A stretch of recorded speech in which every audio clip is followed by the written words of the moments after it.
Hari ini tajuk yang diminta untuk ana kongsikan ialah risalah illa ayyi syai' nad'un nas.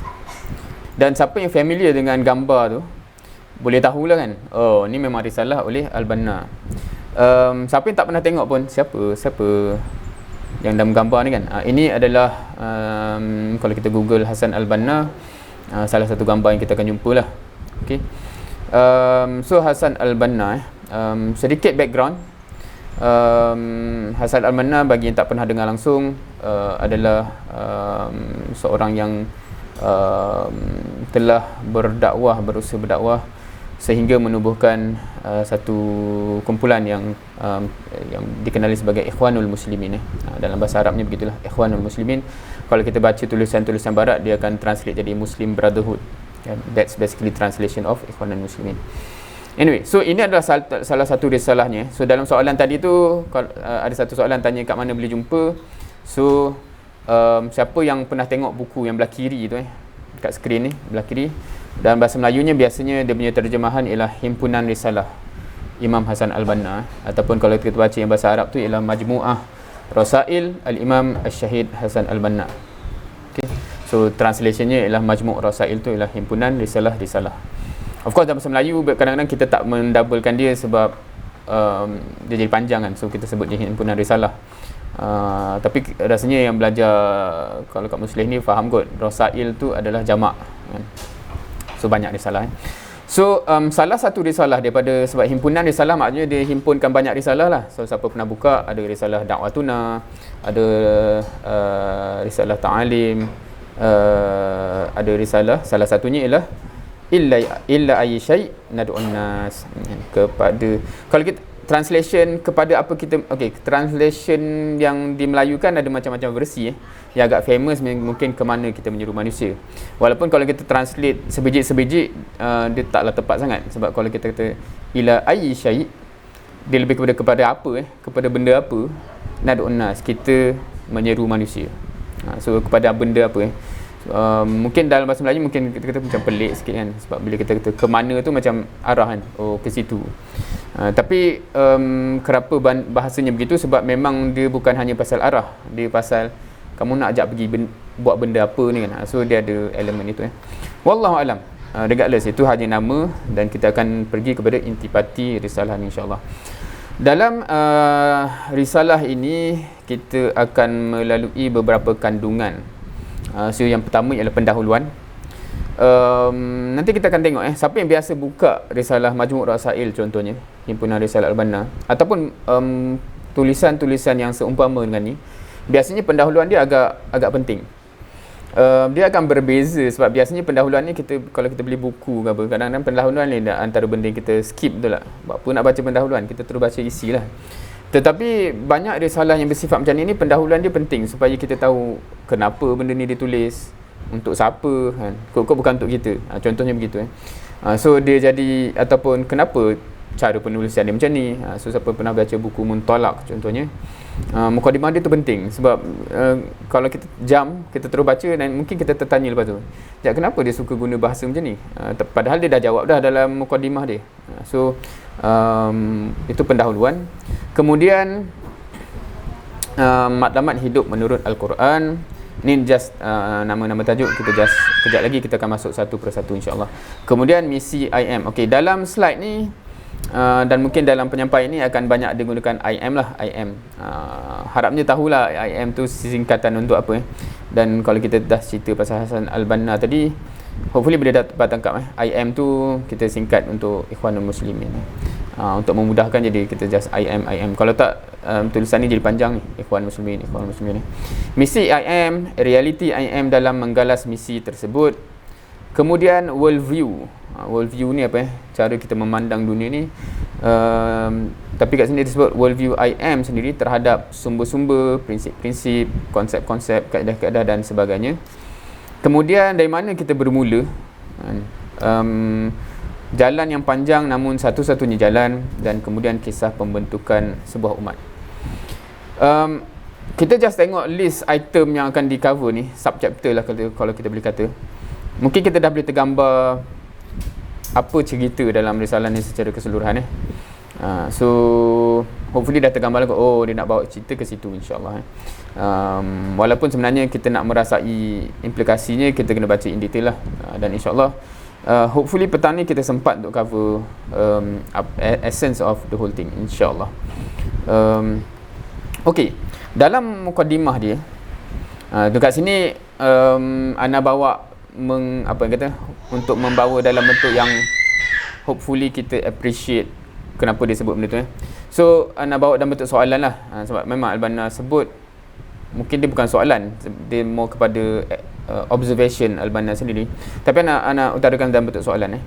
Pernah tak sesiapa kat sini yang bila dia sembang ataupun dia cerita ataupun dia buat presentation kan, dia rasa confident dah, apa yang aku cakap tu dah clear, mesti dia faham. Tapi lepas tu baru tahu rupanya audience kita, member kita, siapa-siapa yang dengar kita punya presentation tadi tu, rupanya dia blur. Sekejap, kau cakap apa ni, aku tak faham kan? So dia tak dapat tangkap apa yang kita nak sampaikan sebenarnya. So siapa yang rasa pernah melalui pengalaman ni kan, sama ada dia sembang, sebab sembang ni informal lah kan, maknanya kita nak sampaikan something, kita dengar satu berita tu ataupun kita perhati satu berita tu, kita pergi sembang dengan kawan kita, kau tahu tak apa-apa lah kita cakap kan? Ataupun memang kita ditugaskan untuk present sama ada depan kelas ataupun contohnya siapa-siapa yang masuk public speaking ke, ada ke kan? Kadang-kadang rasa macam dia berbeza. Kalau kita memang masa kita sampaikan pun kita rasa macam aku rasa tak ada orang faham apa yang aku cakap, itu satu hal. Tapi kat sini dia cakap kita rasa confident dah, aku cakap clear dah tadi, mesti orang faham. Tapi bila dia sembang lepas tu, aku sebenarnya tak faham aku cakap apa tadi. So pernah, dia yang pernah. So that is bagaimana Al-Banna start. Kenapa dia nak start macam ni sebab dia akan formulate cara dia nak menyampaikan risalah ni, dan reason dia bermula dekat sini. So pada Al-Banna dia kata punca dia boleh jadi dua benda, salah satu daripada dua ataupun kedua-duanya sekali lah. Yang pertama, memang penyampaian tu sebenarnya sama, penyampaian tu memang tak clear, entah yang dia cakap ataupun kita lah, entah yang aku cakap ni sebenarnya walaupun kita perasan macam bagus, tapi sebenarnya memang apa yang kita sampaikan tu sebenarnya memang blur. Sebab tu orang pun blur, dia ni cakap apa ni kan. Itu satu possibility, satu kemungkinan. Satu kemungkinan lagi, penyampaian kita tu okey, tapi rupanya neraca kita berbeza. Kita cakap apa yang kita sampaikan tu jelas, tapi sebab neraca kita in a certain way, neraca dia lain, so dia tak boleh nak brain sebab neraca dia lain. So kita bercakap atas asas neraca kita, dia dengar dalam asas neraca dia, benda tu tak fit. So dia kata itu pun kemungkinan juga. So contoh nak cakap macam ni, tak tahu nak bagi contoh apa. Kalau asas yang berbeza ni kan, kadang-kadang sebab background yang amat berbeza, mungkin juga agama yang berbeza, orang yang kita di negara membangun contohnya bercakap dengan orang yang so maknanya kadang-kadang perbezaannya amat ketara menyebabkan neraca kita berbeza. Kita cakap clear pun dia mungkin tak boleh nak fit. Macam mana nak faham benda tu kan?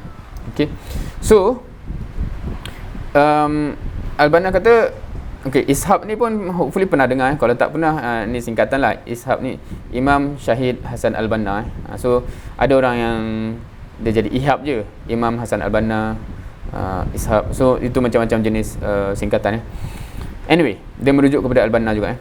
So Imam Hasan Al-Banna, purpose dia buat risalah ni untuk terangkan tentang dakwah IM, apa tujuan dia, apa sasaran yang dia nak capai, apa metod yang dia guna, dan apa sarana-sarana dia dan sebagainya. So dia nak terangkan semua benda tu.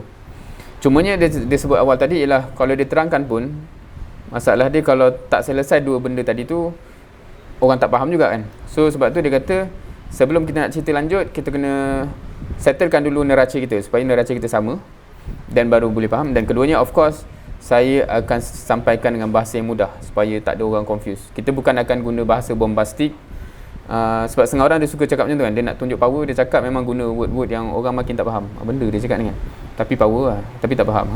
So kita bukan nak nampak power, kita nak orang faham. So Al-Banna kata kita kena settlekan neraca kita dulu, dan kemudian baru kita akan sampaikan dengan bahasa yang mudah, insya-Allah. So hopefully by now boleh dapat purpose Albana nak cerita pasal dakwah IM sebenarnya, tapi dia ada cerita dulu sebab kena samakan neraca So kita akan cerita pasal neraca dahulu. So apa neraca kita? Apa neraca kita? Kita boleh agree tak apa neraca kita? So Albana kata, boleh tak kita agree bahawa neraca kita, sumber neraca kita adalah Al-Quran? Agree? Dan of course anak assume semua kalau kita memang agree lah kan. Dan kalau kita cakap dengan mukmin ataupun muslim yang lain pun semua akan agree Mungkin kalau kita cakap dengan non-muslim, dia kata pasal pula kan. So dia kata mungkin kena refer human right ke apa-apalah kan. Tapi sebab kita bercakap dalam lingkungan muslim, so biasanya normalnya tidak akan ada orang bangkang lah. So okay, first kita kata neraca kita Al-Quran.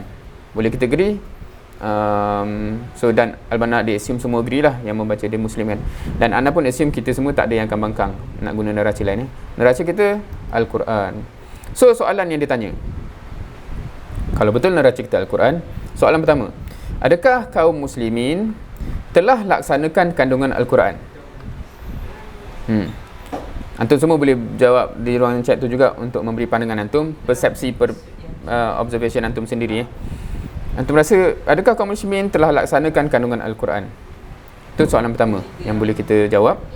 Dan soalan kedua, adakah telah diterapkan dalam setiap tindakan dalam hidup kita apa yang ada dalam Al-Quran?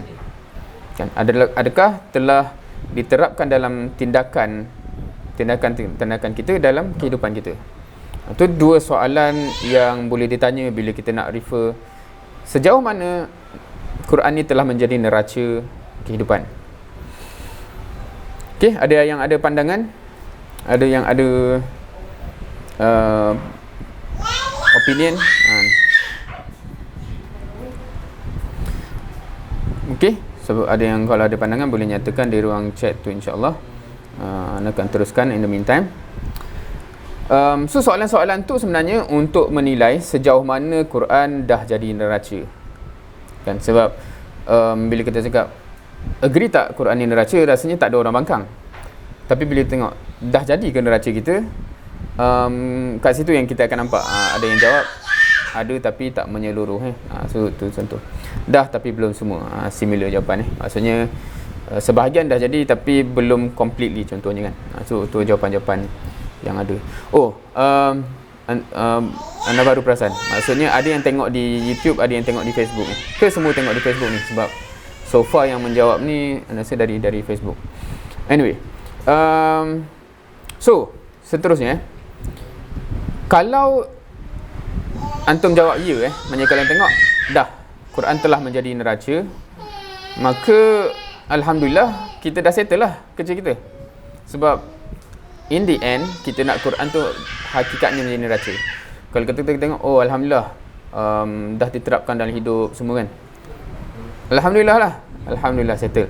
Tapi kalau kata tak, kan tadi jawapan dia macam belum complete kalau jawapan-jawapan so far yang anda boleh baca kat sini. Kalau belum complete, maka ketahuilah bahawa tugas kita ialah so anda buat dot kat sini kalau dalam buku tu kalau anda baca dia penjelasan lah tugas. Tapi anda rasa kita mafhum tugas dia apa? Kalau maknanya belum, kita tengok orang belum menjadikan Quran fully jadi neraca hidup dia, tugas kita untuk membawa dia sehingga dia melaksanakan Quran sepenuhnya lah kan, termasuk diri kita juga.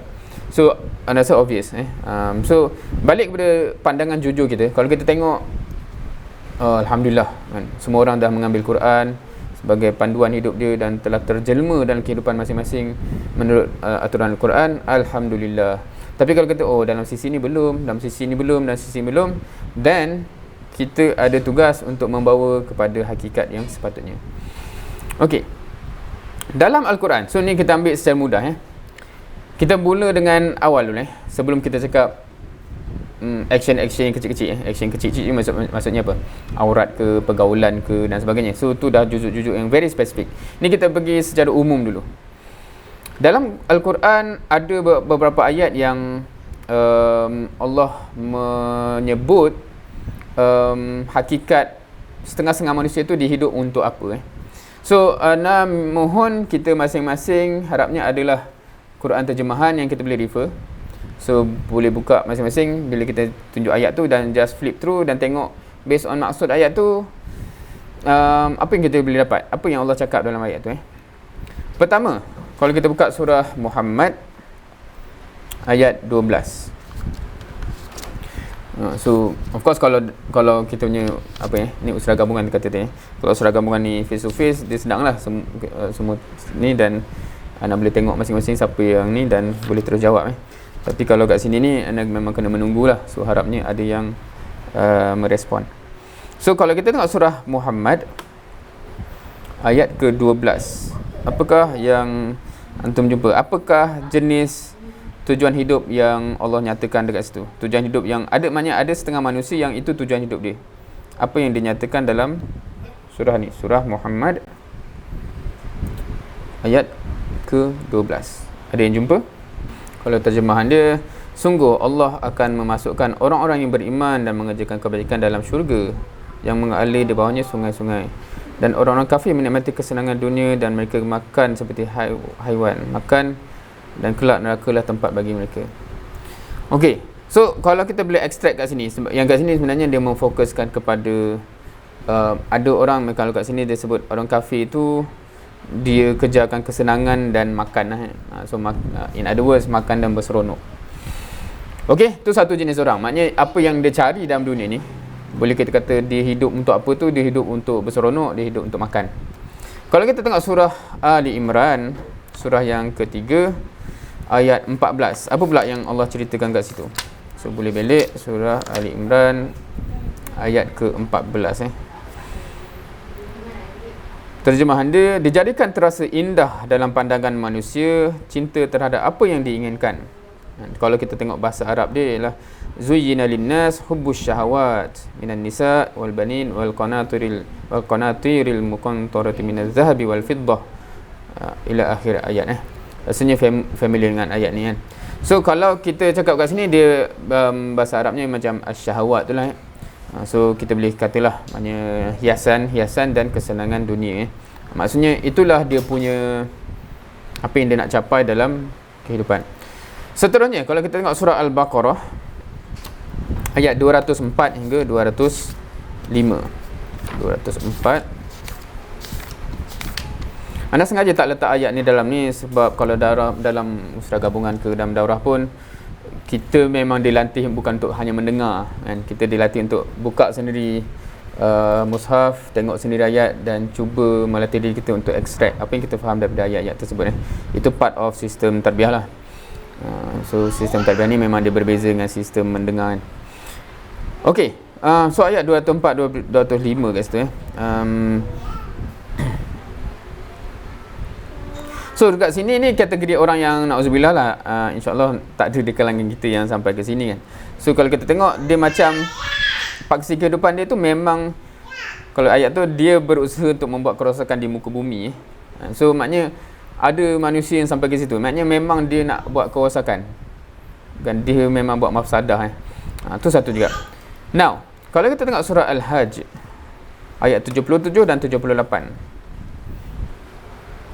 apakah pula kategori tujuan yang ada dekat sini? Dalam surah Al-Hajj, surah ke-22, ayat 77 dan 78. Ayat 77 dan 78. Okey, hujung surah ni, dua ayat terakhir surah ni. Kalau kita jumpa surah ni, kalau kita tengok kat sini memang Allah merefer kepada orang yang beriman kan. Ya ayyuhallazina amanu ruk'u wasjudu wa'budu rabbakum waf'alul khair la'allakum tuflihun wajahidu fillahi haqqa jihadih sampai ke akhir. So in short, kalau kita perhatikan maksud daripada surah Al-Hajj ni contohnya, kita boleh kata paksi kehidupan dia adalah untuk memimpin manusia kepada kebenaran dan menerangi alam ni dengan cahaya Islam. So boleh tengok ayat tu, boleh refer kepada ayat tu, dan tapi ni kalau kita nak buat key point dia, key pointnya ialah orang yang memang kehidupan dia untuk memimpin manusia, dia berpaksi untuk pimpin manusia kepada kebenaran dan menerangi alam ni dengan cahaya Islam. So kita boleh relate lah dengan rahmatan lil alamin ke apa kan. Itu maknanya dia merefer kepada manusia yang maknanya Rasul sallallahu alaihi wasallam tu obviously memenuhi tugas ini, memenuhi fungsi ini ataupun tujuan ini. So bila kalau kita rasa okey, di antara contoh-contoh manusia terhidup untuk apa dalam Quran yang disebut, kita memang nak seperti yang Allah sebut dalam surah Al-Hajj, yang kita kata aku nak jadi manusia yang tergolong, bukan yang nak berseronok tu je, bukan nak kesenangan dunia je, bukan nak benda tu, bukan itulah paksi kita, tetapi paksi kita ialah untuk kita pimpin manusia kepada kebenaran, untuk terangi alam dengan cahaya Islam. So untuk memenuhi fungsi tu, tujuan tu, bagaimana Allah describe dalam Quran jalan ke situ, apa yang patut kita buat. So kalau kita buka surah At-Taubah, surah At-Taubah ialah surah ke-9 ayat 111. Harapnya walaupun tak ramai yang merespon ni, harapnya antum actually membelik lah Al-Quran masing-masing. Okey, ayat 111. Okey. A'udzubillahi minasyaitonir rajim. Ayat ni pun ayat yang famous kan. Innallaha ashtara minal mu'minina anfusahum wa amwalahum bi anna lahumul jannah yuqatiluna fi sabilillah fayaqtuluna wa yuqtalun, sampai habis. So basically Allah memberi indikasi bahawa jalan ini adalah jalan yang sifatnya bila orang mukmin tu dia menjual. Bila Allah kata Allah membeli, kita menjual lah kan, in normal manusia punya terms, menjual diri dan harta. So anfusahum wa amwalahum, so dua-dua kita jual dan Allah beli. Dan dia punya keyword dia wa kan, maknanya dan, bukan salah satu. Boleh tak saya nak jual bagi harta je, ataupun boleh tak saya nak bagi diri saja kan. Tapi Allah menyifatkan orang mukmin tu kedua-duanya.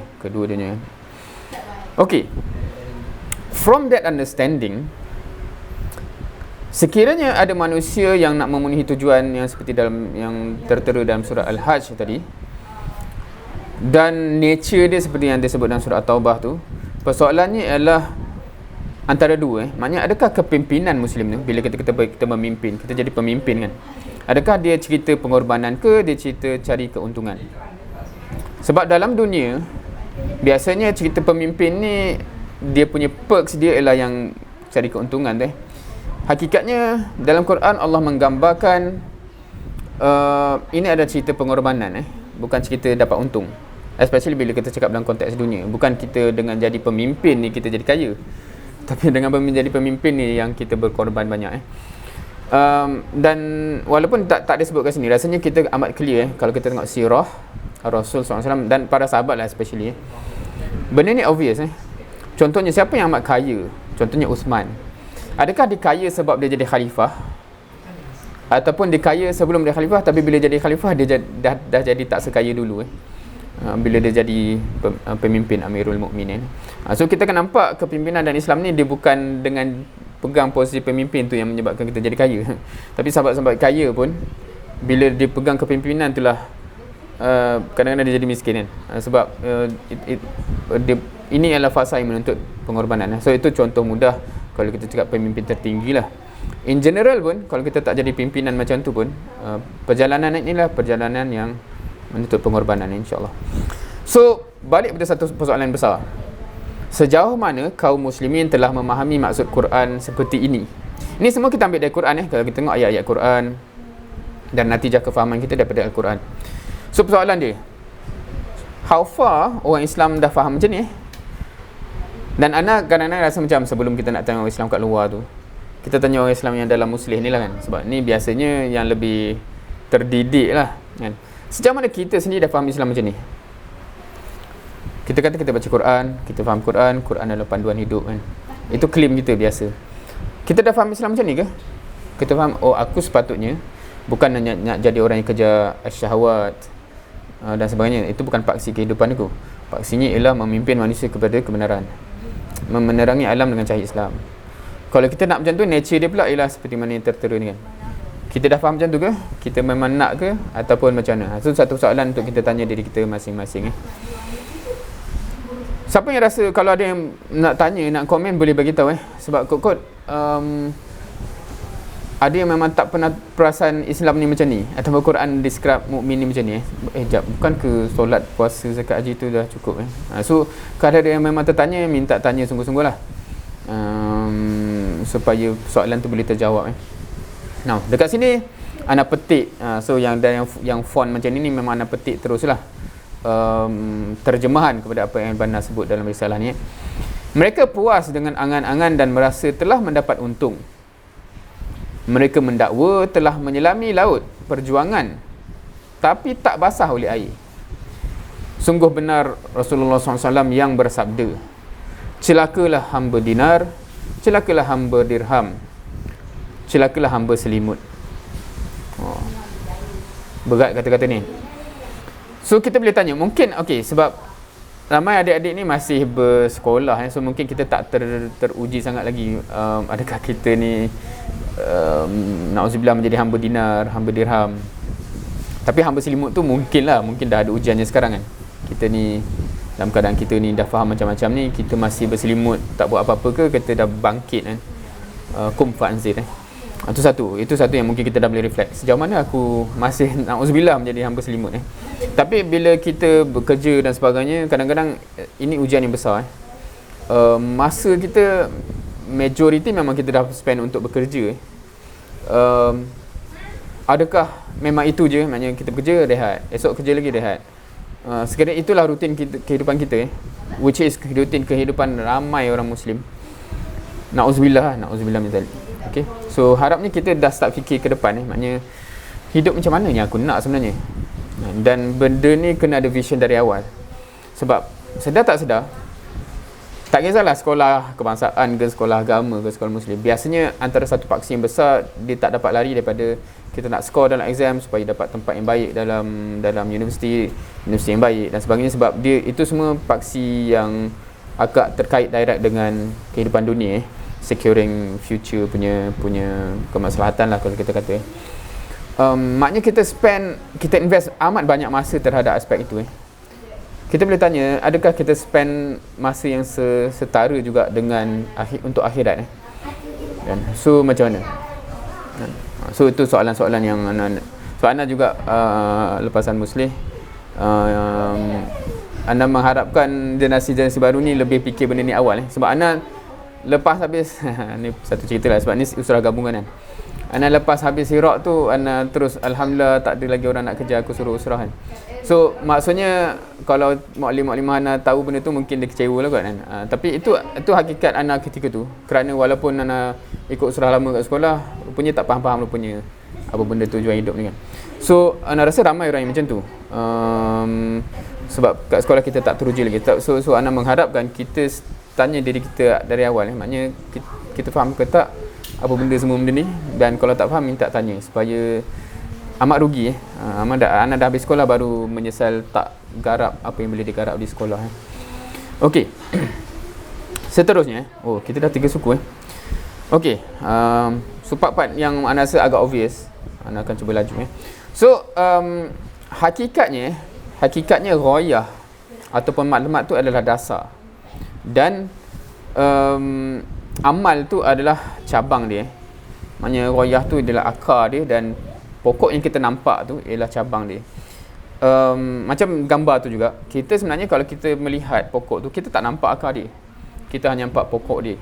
Tapi pokok tu sebenarnya asalnya daripada akar yang membumi tu dulu Sama juga yang kita tak dapat tengok dalam orang tapi kita boleh nampak amalan. Bukan hanya kita tengok orang, kita tengok diri kita pun kadang-kadang kita tak perasan apa ada dalam diri kita ni, tapi kita boleh perasan apa yang kita buat. So hakikatnya bila matlamat dalaman tu, vision kita, purpose kita tu memang blur, tak tahu, aku pun tak tahulah nak apa lagi dengan hidup ni kan, fikir kemudian lah. Setengah orang macam tu Maka jangan pelik kalau amalan dia jadi pun macam tu, sebab amalan ni adalah hasil daripada benda yang tak nampak tu, benda matlamat hidup tu. Kalau kita ada member yang amat terkejar something maknanya kadang-kadang kita nampak dia bersungguh belajar. Kalau contoh mudah belajar, kenapa dia bersungguh sangat ni? Rupanya dia memang cita-cita nak secure berapa belas A tu, memang sungguh-sungguh lah. Aku apa cara pun aku nak dapat berapa belas A tu, contoh So dia tak dapat tidak, dia ternampak oleh amalan dia kan. So kita nampak kenapa dia sungguh sangat. Aku tak ada pula kan, rupanya aku punya cita-cita nak dapat benda tu taklah besar sangat. Aku insyaAllah memang nak, tapi kalau tak dapat pun tak apa. So begitu dia berbeza dengan orang yang macam aku nak juga. So kalau kita ambil apa-apa bidang bidang sains dan teknologi, siapa yang buat research, bidang bisnes, siapa yang buat bisnes, dia gitu. Kalau kita nampak kenapa dia ni bersungguh terlebih ni kan, biasanya sebab dia hasil daripada benda yang dalam tu, maknanya dia punya matlamat tu cukup kuat. Tapi kalau kita nampak amalan dia macam tu je, maknanya matlamat dia tak ada. Sama je kalau anda boleh cakap benda ni agak confident, untuk kita jangan judge orang lain, judge diri kita sendiri. Kalau kita perasan selama ni kita datang usrah pun macam cara macam tu je, kita dengar sekarang ni pun macam lepak je, tak ambil nota, tak ambil apa kan. Dia sebenarnya menggambarkan kita tak ada matlamat terhadap, aku pun tak tahu kenapa aku dengar ni kan, tapi muallim suruh dengar, aku dengar. Dia berbeza dengan orang aku nak cuba dapatkan something. Sama juga kalau kita belajar dalam kelas kan, orang yang nak dapat garap semaksimum mungkin tu, dia akan ambil nota, dia akan tanya soalan, dengan ada orang yang mengalami kan. So memang kita boleh tengok amalan kita sendiri, tindakan kita sendiri, kita boleh detect, aku punya dalaman ni rupanya macam tu. So kalau kita nak settle benda yang luar ni, settle umat ataupun diri kita ni, kita kena settle benda yang dalam So kita kena jelaskan dan tegaskan benda yang dasar ni, sebab itulah yang akan membuahkan perubahan kat luar. Anda boleh buat contohnya kursus, siapa nak dapat berapa belas A SPM, contoh anda pun tak dapat belas A SPM tapi kalau kita boleh buat contoh je kan. Tetapi kalau ada orang yang kita paksa semua student, jom semua kena masuk kursus ni, tapi dia akan berbeza orang yang memang wah aku suka ni kan, sebab aku memang nak belas A ni kan. Lepas tu ada orang kata nak ajar macam mana nak dapat, dengan ada orang kata aku sebenarnya SPM pun aku tak nak ambil. So dia dipaksa duduk situ, dia tension So sama jugalah. Anda buat analogi tu untuk bagi faham, kalau kita rasa certain perasaan ikut usrah ke, ikut daurah ke dan sebagainya, dia memberi gambaran sebenarnya apa yang ada dalam hati kita. Okey, anda petik lagi Saya kira kita telah sampai pada berbagai penjelasan dan telah sepakat bahawa tugas kita adalah memimpin dunia, membimbing seluruh manusia kepada aturan Islam yang sempurna serta ajaran Islam yang tanpanya manusia tidak mungkin menemukan kebahagiaan. Siapa yakin dengan benda ni? Kalau kita baca tulisan Al-Banna, dia yakin tentang benda ni. Dia amat yakin, dia kata saya dah mengembara tengok manusia dan saya dah conclude, bukan sebab ustaz cakap macam ni, tapi sebab saya tengok orang dan saya dah conclude sampai orang ni sebab tak bahagia. Kenapa orang semua ni tak bahagia? Sebab dia tak dapat Islam. Dia amat yakin dengan benda tu. Sebab tu bila dia kesian dengan orang, dia nak orang bahagia, dia amat bersungguh-sungguh nak bagi sampaikan Islam tu. Kita kadang-kadang tak rasa benda tu sebab sama ada kita pun tak rasa betul ke Islam ni buat kita bahagia. Itu contoh lah.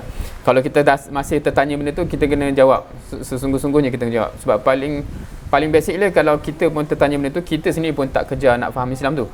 Sebab kita pun tak rasa macam rasa berat je, tak rasa bahagia pun. So tu satu problem yang kita kena resolve. Kita kena cari resolusinya.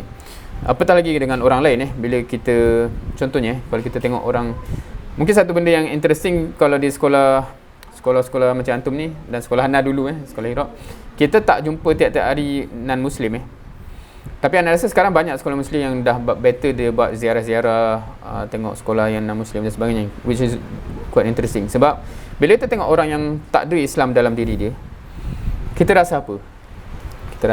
So kita rasa kesian ke?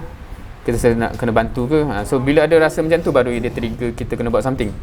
Kalau kita rasa macam duduk dalam kepompong kita je, kita tak tahu orang lain rupanya tak dapat nikmat yang sama, kadang-kadang kita rasa macam happy je lah kan, peduli apa orang lain. So itu bahaya. Okey, so kita dah establish matlamat hidup seorang mukmin ikut Al-Quran ialah memimpin manusia kepada kebenaran, menerangi seluruh alam dengan cahaya Islam. Kita dah establish tu harapnya antum cuba kaitkan sebab benda ni anda rasa senang je nak masuk sini, apatah lagi sekolah Muslim, benda tu dah ada pun dalam ni. Tapi kebanyakan kita belum ada dekat dalam hati. So anda harap antum cuba tengok dia boleh masuk dalam hati ke tak. Sebab dia macam ni, biasanya dia akan ada pencanggahan. Kat sini kita rasa jadi khalifah apa semua, tu jawapan kat sini, jawab exam cantik. Tapi kat sini bila kata jom buat, tak apalah. So jawapan tu menggambarkan dalam ni kita rasa macam tak apa, rasanya sebagai Muslim ni cukup je solat, puasa, zakat, haji kan. So dia ada konflik kat situ tanpa kita sedar terutamanya budak sekolah agama, terutama sebab kalau bukan sekolah agama kat sini pun dia kosong. So tak pelik lah kat hati dia tak ada, tapi sekolah agama ni kat sini banyak, tapi dah masa berapa banyak masuk hati itu satu persoalan besar yang Ana hanya realise bila Ana dah keluar sekolah Ana, aku boleh jawab exam power, tapi kenapa dalam hati aku tak ada pun benda tu. Ana harap antum pun fikir supaya sebelum keluar sekolah dah settle benda tu So misi inilah yang IM nak sampaikan kepada seluruh umat, yang mereka dah menjiwai, dia nak supaya semua orang jiwai juga. Dan Ana petik sehingga umat benar-benar faham dan bergegas melaksanakannya. Macam kita cakap tadi, kalau satu benda tu jadi akidah kita, dia terikat dalam hati kita, kita akan bergegas buat. Ana rasa, Ana tak ingat sebelum ni Ana pernah dijemput, Ana tak ingat batch ni ke tidak, ke dah lama. Dan Ana tak ingat Ana sebut pasal akidah ke tidak Tetapi kalau orang yang meyakini something, contohnya apa meyakini bahawa, contohnya na'udzubillah, kita tak doakan benda ni berlaku ever, tapi contohnya kalau kita tengok ada rumah terbakar dan kita tahu ada orang kat dalam tu dan kita care dan kita sayang orang tu, kita bergegas tak nak selamatkan dia? Hakikatnya ya, kita akan cuba dan bergegas. Dia bukan fikir je nak tolong tak, takkan sebab kita tahu benda ni bahaya, api tu bahaya, dan kalau kita biarkan dia akan makin marak dan akan makin besar musibah dia, dan kalau kita tak tolong, na'udzubillah, dia akan cedera contohnya, paling kurang. So kita akan bergegas. So kita mengimani macam sama tak? Kita ni sepatutnya pimpin manusia kepada kebenaran, menerangi alam ni dengan Islam. Kalau kita yakin sama macam tu, kita akan bergegas sebab kita tengok sekarang masih jauh daripada hakikat tersebut Hakikatnya kita masih sambil lewa ni sebab benda tu belum jadi akidah. So nak ada ulang-ulang benda ni, harapnya antum cuba contemplate macam mana nak jadikan dia akidah So IM taklah mereka-reka benda ni sendiri bukan tiba-tiba kita nak buat apa jom kita. So dia bukan begitu. Sebab apa yang digagaskan ni memang tak lain hanyalah daripada ambil apa yang Quran dan As-Sunnah dan juga amalan sahabat yang kita dapat So kalau kita memahami Al-Quran, kita memahami hadis, As-Sunnah dan melihat amalan Rasul dan para sahabat, itulah dia Islam itulah dia Islam. So sebab, dan kita memang nak jadi Muslim sebenar So sebab tu kita bergegas buat benda tu. Ni adalah persoalan-soalan. Now Al-Banna dah cerita satu bab besar kat situ maknanya korang nak apa ni sebenarnya. Kalau kita cakap bahasa kita orang tanya kepada Al-Banna, kau nak apa sebenarnya tu jawapan dia, kenapa kau buat sebenarnya tu. Dan ini ada soalan-soalan yang agak lebih teknikal Orang tanya, kau dapat duit dari mana buat macam-macam ni? Datang dari mana duit korang ni? So tu satu benda yang valid orang tanya. Sebab gerakan dia besar, makin besar dan for sure macam-macam yang dia buat tu menggunakan duit. Siapa yang bagi duit kat korang ni IM ni ada agenda politik ke? Tu satu soalan juga. Ketiga, kaumiyah IM ni macam mana Kaumiyah ni sebab kalau kita cakap dalam konteks tu ni macam nationalism ke kan, semangat kebangsaan kita macam mana So IM ni menasabkan diri ataupun affiliate dengan grup kaum yang mana kan. So kalau kaum Malaysia ni pun satu hal lah kan, kita cakap pasal semangat Melayu ke semua kan. So IM ni ada attach mana-mana kaum ke? Dan ada pula yang cakap nampak yang kau sembang misi kau ni rasanya angan-angan je kot, takkan jadi realiti ni kan, terlalu besar dan tak mungkin jadi. So ramai orang cakap macam tu ni antara soalan-soalan real yang ditanyakan, dan Al-Banna akan cover persoalan-persoalan ni. So Ana cuba dengan pantas tu kot untuk kita appreciate apa jawapan Al-Banna kat sini. So persoalan yang pertama, dari mana duit korang dapat ni? So Al-Banna menegaskan dakwah diniyah ni dia bertumpu kepada keimanan sebelum harta, bertumpu kepada akidah sebelum kekayaan. Faham ke?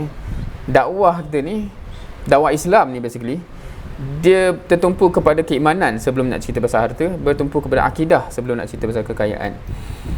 So maksudnya apa? Maksudnya bila dah tersettle bab iman dan akidah, maka dah tersedia elemen-elemen untuk membagi kejayaan, termasuk duit. Maksudnya bila orang tu dah beriman, ada akidah yang kuat, dan cerita duit ni dia akan jadi secondary, apa yang benar katalah.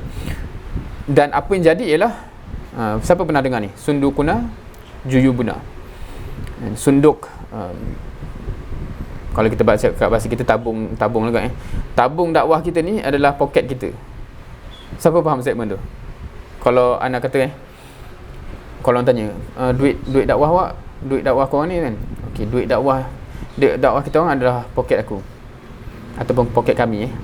Maksudnya apa? Maksudnya macam kita nak buat apa-apa program, kita akan cedok daripada tabung dakwah kan. Dan tabung dakwah tu adalah poket kita orang. Maknanya kita cedok duit kita lah. Coba duit kita lah yang sumbernya kan, bukan ada support daripada orang lain. So itu word dia. Maknanya IM itulah ceritanya. Maknanya macam mana dia berkembang dengan aktiviti banyak dan sebagainya yang memerlukan kewangan juga. Datang dari kita orang lah. Duit kita orang lah. Duit kita orang yang normally kalau orang lain dia boleh beli TV besar, rumah besar dan sebagainya. Duit kita untuk dakwah. Macam itulah gambaran dia. So ini petikan juga di mana mereka mendermakan semua itu dengan senang hati dan penuh kemurahan. Ini daripada passage yang lagi panjang. Seorang dari mereka berharap memiliki harta yang berlipat hingga dapat menginfakkan di jalan Allah. Apabila sebahagian mereka tidak menemukan sesuatu untuk diinfakkan, mereka akan berbalik dengan air mata berlinangan. Ini nak cerita bagaimana semua berlumba-lumba nak infak, dan nak memberi, nak menyumbang kepada dakwah. Dan gambaran ni sebenarnya quite interesting, sebab kalau kita tengok gambaran masa perang Tabuk, ini gambaran dia, maknanya semua berlumba bagi. Abu Bakar bagi semua harta dia, Umar bagi separuh, Uthman bagi bergantang kan. Dia dah siap berkontena-kontena, kalau bahasa kita kontena lah. Bahasa dulu 100 ekor unta nak pergi kafilah dagang, semua diinfakkan. Itu cerita-cerita masa perang Tabuk. Tapi dalam perang Tabuk juga ada cerita orang miskin nak pergi juga. Ya Rasulullah, kita nak join juga. Tapi Nabi kata apa? Semua orang kena bawa harta masing-masing, sebab ni perjalanan jauh ni, Tabuk ni, nak pergi lawan Rom tu kan. So semua orang kena ada bekalan sendiri lah. Tak ada duit orang lain nak tolong tampung. So orang-orang miskin ni tak dapat join. So dia balik dengan berlinangan air mata. Kalau kita baca kita baca surah tu. So itu gambaran sahabat. Dan Al-Banna menggambarkan gambaran yang sama kita boleh lihat dalam anggota IM. Itulah gambaran dia kan. Dan rasanya kalau siapa yang tak biasa baca kisah-kisah figure-figure IM, dia quite interesting untuk kita baca, sebab dia akan menafikan alasan biasa kita. Siapa bagi biasa alasan bagi macam ni? Kita baca kisah sahabat, oh kita sepatutnya contohi. Lepas tu kita kata, tapi dia orang boleh lah, dia orang sahabat. Sahabat ni lain kan, kita ni. So kita biasanya meletakkan satu sempadan bahawa apa yang berlaku kepada sahabat tu tak mungkin berlaku lagi. Tetapi siapa yang biasa baca contoh-contoh, kalau yang dekat dengan kita ni, zaman ni, kisah-kisah anggota IM ni, gambaran tu berulang. Maksudnya dia tak impossible untuk di-create balik manusia-manusia yang berjiwa begitu. Okey, seterusnya IM ni politikus. Ni bahasa Indonesia sebab ambil dari buku Indonesia. Ada kepentingan politik ke? Ada agenda politik ke? So Al-Banna tegaskan Quran di tangan kanan kami, sunnah di tangan kiri kami, jejak salafus soleh qudwah kami. So kita, apa yang kita buat tak lain tak lari daripada Quran, sunnah, jejak langkah salafus soleh. Kita bawa kepada Islam, ajaran-ajaran Islam, hukum-hukum Islam, semua daripada Islam. Kalau ada orang nak label itu politik, itulah politik kita orang. Boleh faham jawapan tu? Kan, sebab itulah jawapan dia. Maksudnya apa yang kita orang buat jelas. Kita ambil Quran, ambil sunnah, ikut jejak salafus soleh berdasarkan Quran dan sunnah. Kita bawa kepada Islam. Kalau orang nak label itu politik, itulah politik kita orang. Nak cakap macam mana lagi kan? So kita amat clear apa yang kita buat. Al-Banna kata amat clear apa yang kita buat. Kalau nak letak label itu, nak buat macam mana, itulah dia kan. Tapi kita jelas apa yang kita buat. So straightforward jawapan dia. Qaumiyah IM, nasab dan affiliation. Kau ni affiliate dengan apa ni sebenarnya? So kalau kita faham pola dunia ni, biasanya akan ada affiliation mana-mana lah kan, golongan kanan, kiri ke apa benda kan. Qaumiyah kami dan asas landasan kami adalah Qaumiyah Islam, quote unquote bangsa Islam. Bangsa Islam ni apa pula kan? So nasab dan affiliation kami adalah kepada Allah Subhanahu Wa Taala. So dia petik ke sini, jangan memanggilku Jangan memanggilku selain dengan hai hambanya, iaitu hamba Allah. Sebab panggilan itu semulia-mulia namaku. So kalau kita tengok surah Isra, maknanya kalau Isra Mi'raj punya ayat tu, Allah merefer kepada Nabi Muhammad sallallahu alaihi wasallam dengan abdihi, kan, hambanya. Dan itulah semulia-mulia panggilan. Maksudnya bila Allah declare engkau hamba aku, itu yang gelar yang paling mulia lah. So kita nak affiliate kepada Allah, sehingga Allah acknowledge kita memang hambanya. Kita ni biasa claim je kan, nak sedekah tu tak, sebab sedekah sikit tak nak tulis nama, tulis hamba Allah kan. So tapi dalam konteks realnya, hamba Allah tu satu benchmark yang tinggi. Maknanya bila kita hamba, for sure lah kita akan buat sepenuhnya apa yang Allah suruh. Ni kita tak buat pun, sebahagian tak buat lah tu nak claim jadi hamba Allah kan. So hopefully kita betul-betul berusaha menjadi hamba Allah yang sebenar.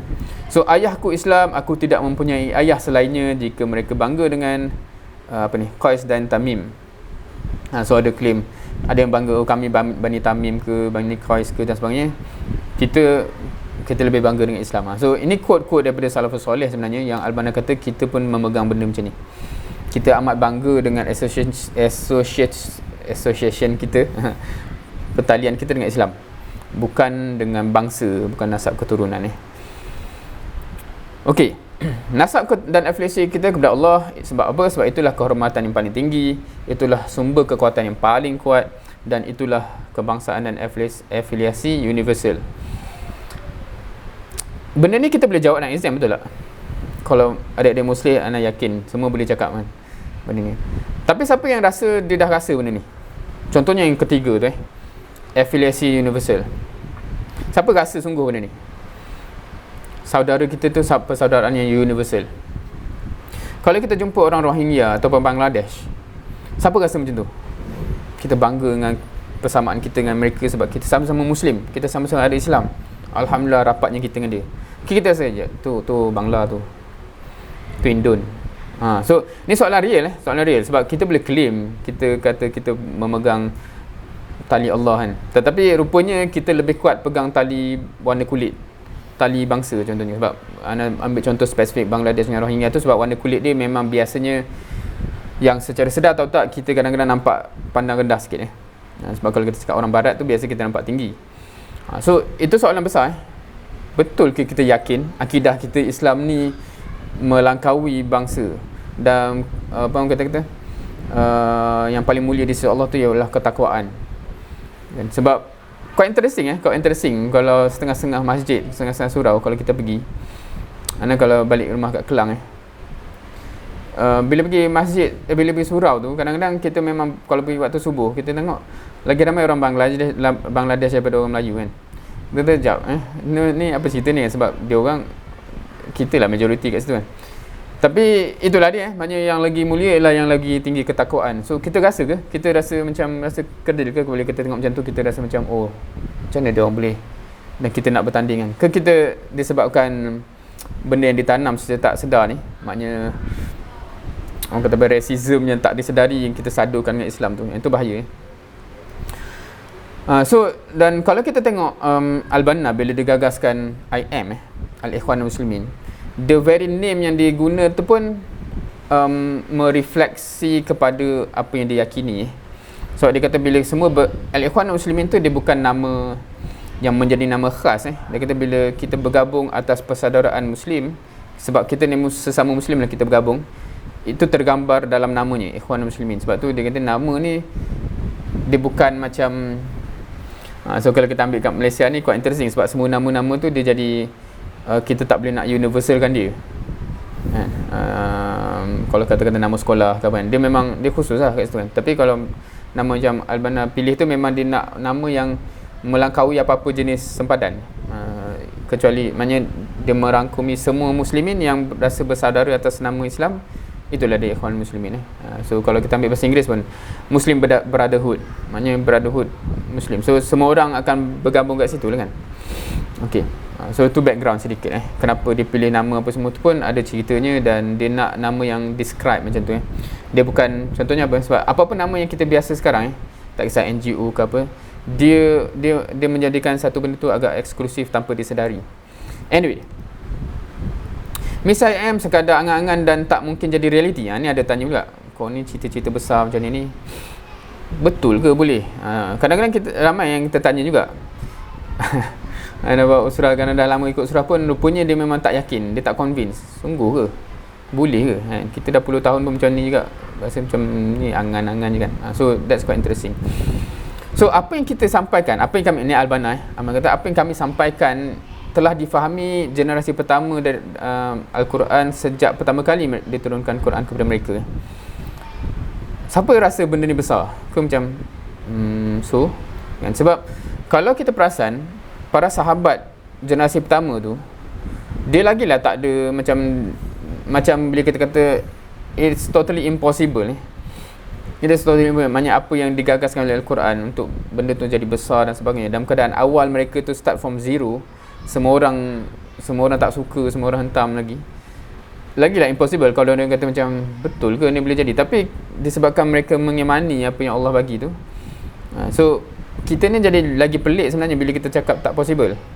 Sebab kita dah pernah ada sejarah yang sebelum ni yang dah meningkat 2/3 dunia dan sebagainya. So macam bukti tu lagi ada berbanding para sahabat yang macam apa ni, memang start from zero totally.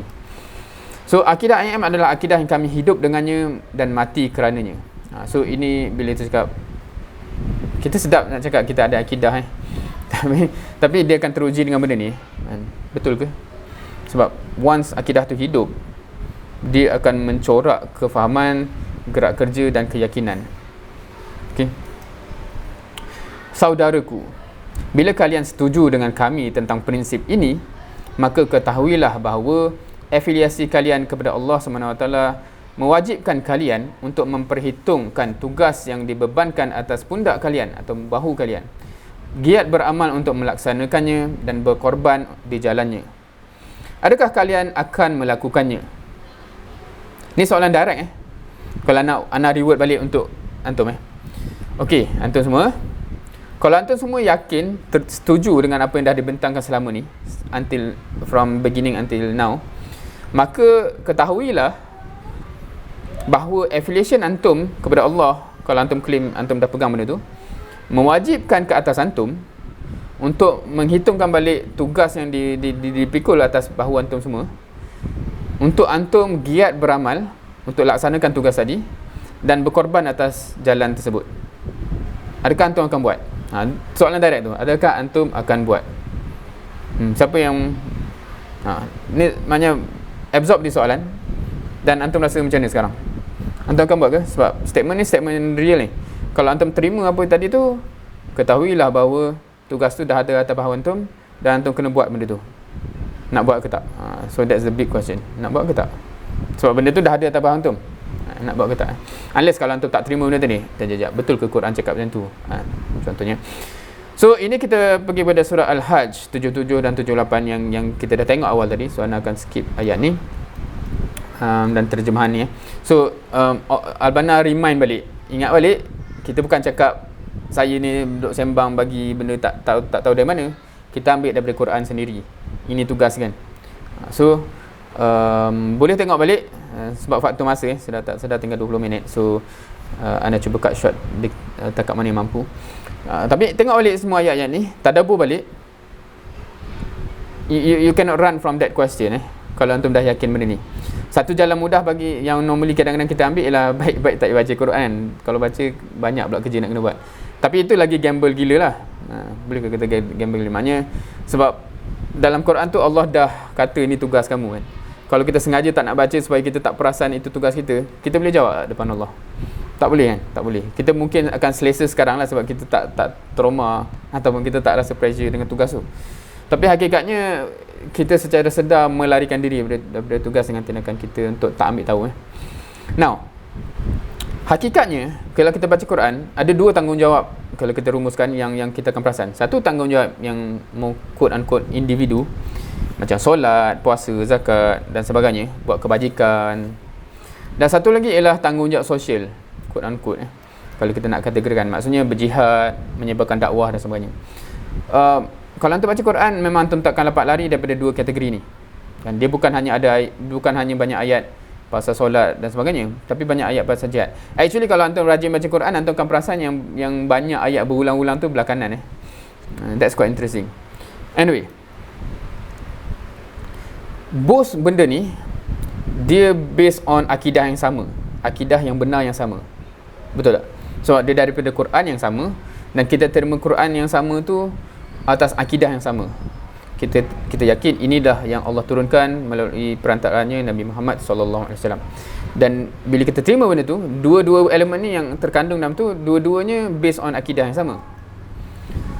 Kalau kita terima macam tu, maknanya tak ada alasan untuk kita tak buat salah satu, sebab kita kata sibuk dengan satu yang lain. Contohnya tanggungjawab individu kita, memang kita ada orang tanya baru ni, Ana ada channel YouTube dan Ana buat video-video, dan ada seorang dia tanya kat situ, dia kata, betul ke tujuan hidup kita ni beribadah dengan khalifah je? Bukan, maknanya soalan dia apa? Mencari nafkah, mencari rezeki. Mencari rezeki tu bukan tujuan ke? Kalau tak cari rezeki kan jadi tak boleh hidup. Quite interesting soalan tu. Anyway, kalau kita faham, itu mencari nafkah, mencari rezeki itu part of tanggungjawab individu yang termaktub dalam yang belah kiri, yang tanggungjawab individu tu. Kalau kita faham Islam, itu tuntutan kepada kita. Kalau kita tak cari rezeki untuk nafkah anak isteri, kita tak menjalankan tuntutan, dan kita kena jawab depan Allah juga. Itu tanggungjawab. Tetapi kita tak boleh bagi alasan, saya tak sempat lah nak berdakwah, berjihad ni sebab saya sibuk cari rezeki. Sebab, kenapa? Sebab dua-dua tu ada tanggungjawab yang sama dan berasaskan akidah yang sama. Dia tak valid untuk kita kata saya buat salah satu je lah. Itu pun dah cukup sibuk, saya tak sempat buat lagi satu. So hakikatnya kita tak boleh nak lari macam tu. Sebab dua-duanya bukan Allah kata optional kan, kamu pilihlah nak yang mana kan. Sebab hakikatnya kalau kita tengok Rasul, para sahabat, dia settle dua-dua. Dia bukan dia berjihad tu sebab dia tinggalkan tanggungjawab personal kan. So dekat situ yang datang merangkumkan benda ni ialah ruhban fil lail, fursanun fin nahar. Biasa kot dengan benda tu kan. So dia menggambarkan, dia war kat situ dia bukan salah satu. Maknanya masa siang kita macam mana kita punya aktiviti, masa malam macam mana kita punya aktiviti, menggabungkan kedua-dua tanggungjawab tersebut. Itulah tugas individual bagi setiap Muslim. Maknanya setiap individu Muslim, dua-dua ni tugas dia. Tugas ini mesti dilaksanakan sendiri. Maknanya kita tak boleh nak kau tolong ambil tanggungjawab kan. Baik dalam keadaan sendirian ataupun dalam keadaan berjemaah. Okey. Maknanya setiap orang akan ditanya pasal tanggungjawab masing-masing. So, sekejap, kita tinggal 15 minit Okey. Kewajipan ni, kalau kita faham apa yang kena buat ni, kewajipan ni memerlukan jiwa-jiwa yang beriman dan hati yang salim hati yang sejahtera, pure lah kan. Maka berusahalah antum semua untuk kukuhkan keimanan dan kebersihan dada antum semua. Sebab that's the foundation yang untuk membolehkan kita even nak bincang lebih apa yang nak buat. Kalau kita memang na'udzubillah dada kita korup, keimanan pun luntur, susah kita nak cakap benda-benda ni kan? Kewajipan ini memerlukan pengorbanan harta dan potensi kita masing-masing. Maka bersiaplah untuk berkorban. Dan bila kita cakap macam ni, kita sepatutnya first kita ada vision yang jauh. Kita dengar kisah sahabat dan semuanya. Hopefully one day I will reach ataupun approach level itu. Tapi dia akan bermula dari level langkah pertama, langkah kedua dan sebagainya. So memang tidak ada manusia yang terus tiba-tiba level pengorbanannya macam masa perang Tabuk tu kan. Sebab para sahabat pun, sebab perang Tabuk tu dia ada di hujung kenabian kan, tahun ke-8 Hijrah ke kata silap kan, ke-7 jap dia lepas 8 tu Fatul Mekah Anda boleh tengok 7-8 roughly kat situ kan. Maknanya dia dah 2-3 tahun sebelum kewafatan Nabi Muhammad SAW. So dia dah hujung perjalanan misi Nabi tu. So perjalanan awal tu panjang. So maknanya perjalanan tarbiyah tu dia bukan tiba-tiba melompat sahabat tiba-tiba jadi gitu. Dia panjang kan. Kalau kita tengok sirah tu ada silap Allah tegur, ada silap Allah tegur, until they reach to the level yang tip top kat hujung tu. So sama juga dengan kita. So hopefully kita ada vision yang jauh nak capai di hujung tu macam mana, dan kita ready untuk step by step terdidik. Maknanya sekarang ni mengorbankan waktu, tak tahulah lepas Jumaat ni apa, ngantuk ke penat ke apa, maknanya kita latih diri kita untuk sikit demi sedikit siapkan diri kita untuk belajar berkorban. Dari mana nak mula? Cerita ni panjang, besar dan sebagainya. So tapi kita sekarang pun kita tahu kita macam mana kita bermula. Okey. So dalam Al-Banna kata kita ambil gambaran umum. Ni anda pergi sekali lalu cerita pembinaan bangsa ni dia memerlukan beberapa elemen yang penting. Satu, himmah aliyah ataupun semangat yang tinggi. Satu lagi, kesetiaan sejati, setia sungguh-sungguh kepada vision. Satu lagi, pengorbanan yang agung. Kita tengoklah apa cerita. Tak kisah cerita Islam ataupun bukan. Kalau kita tengok apa kisah-kisah kejayaan dekat ni. Apa ada setengah orang kata, okey, kat US tu ada cerita Martin Luther King. Siapa tahu cerita ni? Kan? Apa perubahan yang dia buat. So, perubahan yang besar dia start dengan ada benda-benda ni. Dia orang semangat tinggi, setia terhadap cause tu kan. Kita nak tercapai juga benda ni kan. From the perspective of sejarah dah tercapai lah. Maknanya sebelum tu ada banyak, contohnya orang kulit hitam tak ada hak dan sebagainya, kemudian berubah contohnya kan. Dan pengorbanan yang agung, dia sanggup berkorban untuk menjayakan misi tersebut. So benda ni bukan hanya cerita Islam tak Islam. Siapa-siapa saja nak menjayakan agenda yang sebesar ini keperluannya. Termasuklah agenda Islam. Dan kejelasan prinsip. We should be clear kita nak apa sebenarnya. So tanpa empat-empat kriteria ni, akan end up bangsa ni akan jadi bangsa yang malang dan tak berharga dan hidup semua dalam dunia sangkaan dan khayalan semata-mata. So itu natijah kalau benda empat-empat ni kita tak ada. So kita kena tengok sejauh mana kita ada empat-empat ni dan how to get there. Jalan panjang. Okey.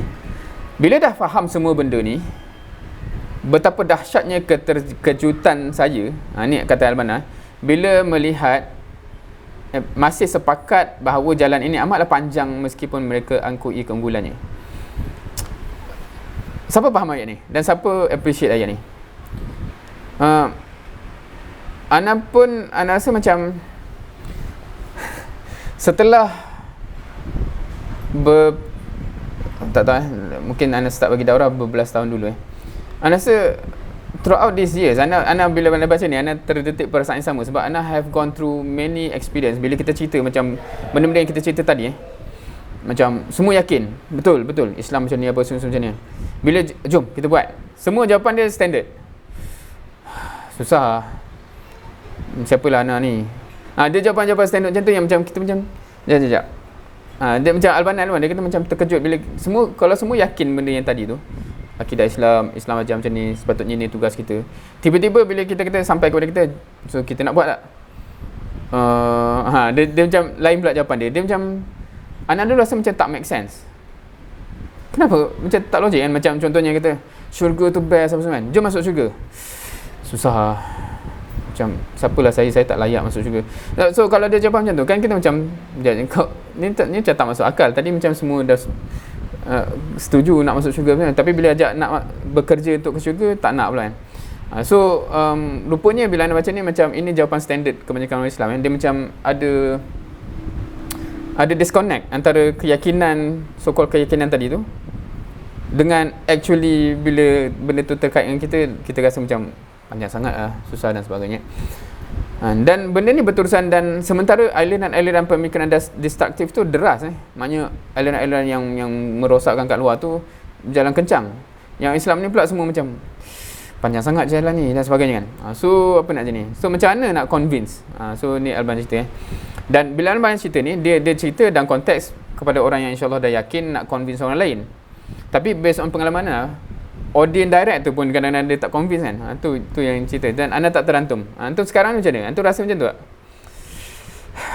Yakin je Islam macam tu, sepatutnya macam tu, contoh sahabat dan sebagainya, tapi susah sangat. So antum rasa macam tu ke?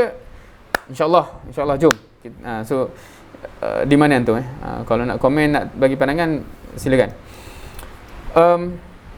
So Al-Banna dia cuba bawa kan, ini dia konteks penghujahan menghujah untuk mengconvincekan bahawa it will get there dari segi dua sudut pandangan positif dan dua sudut pandangan negatif kata silap. So dia kata ni just penghujahan dalil lah basically. Kalau kita tengok perspektif sosial, perspektif sejarah ataupun dari segi pandangan pasif, ialah perspektif tak ada jalan lain dan perspektif tanggungjawab. So dia kata empat-empat ni kalau kita combine, sepatutnya logically dia akan resolve soalan-soalan tadi. Okey, kita tinggal 9 minit, so Ana akan lajukan. Kalau kita cakap pasal perspektif sosial, Kenyataan hari ini adalah mimpi semalam dan mimpi hari ini kenyataan esok. Itu hakikat Itu hakikat. Maksudnya realitinya gitu. Kalau kita tengok apa yang berlaku sekarang, it is actually mimpi dulu. Sebelum ni tak macam tu. Kalau kita cakap US hak yang sama sekarang, sebelum ni tak macam tu. Tapi ada orang yang mimpikan masa tu ialah untuk hak sama tu berlaku dan akhirnya jadi realiti. Dan sejarah ni berulang. So bila kita cakap kita mimpikan hari ni, kita mimpikan hari akan datang Islam macam mana, dia akan jadi as long as kita kerja kat arah tu. So contoh ni amat banyak sehingga dah dianggap sebagai axiom, faham kan? Maknanya dah satu paksi realiti yang tak ada orang nafikan dah. That's the reality. Mimpi semalam adalah realiti hari ni. Kan kita pernah terjajah dan akhirnya kita merdeka. Maknanya sebelum merdeka orang memimpikan tanah kita akan merdeka dan dia jadi realiti. And benda tu cycle berterusan. Apa lagi mimpi? Tak tahulah kalau ada yang kata tapi ada mimpi tak jadi kenyataan, wawasan 2020 contohnya kan. So mungkin juga sebab apa yang berlaku dalam period tu lah kan. Tapi nak katanya mimpi yang disertakan dengan kerja yang sepatutnya, dia membuahkan realiti mimpi tersebut. Itu satu persepsi. Maksudnya realiti akan datang tu akan ikut apa yang kita impikan. Kedua, perspektif sejarah. Kebangkitan semua umat memang dia bermula dengan kelemahan. Yang maknanya kalau kita tengok masa tu, orang akan kata mustahil lah kau nak apa yang kau dapat, yang nak dapat apa yang kau nak tu kan. Tak kisah apa Kalau kita tengok sirah, kalau kita tengok konteks Islam, kalau kita dah tahu sirah senang cakap, tapi kalau kita tak tahu apa yang berlaku, kita tiba-tiba tengok movie tu, kita tengok masa tu di Mekah, Rasulullah para sahabat kena seksa. Tiba-tiba orang kata, dia orang ni kemudiannya akan sampai ke 23 dunia. Kita akan kata merepek kan, betul tak? Tetapi begitulah, semua perubahan dalam sejarah hakikat kalau kita tengok sejarah, semua benda yang orang yang mencapai something, dia bermula from dalam keadaan yang amat dhaif.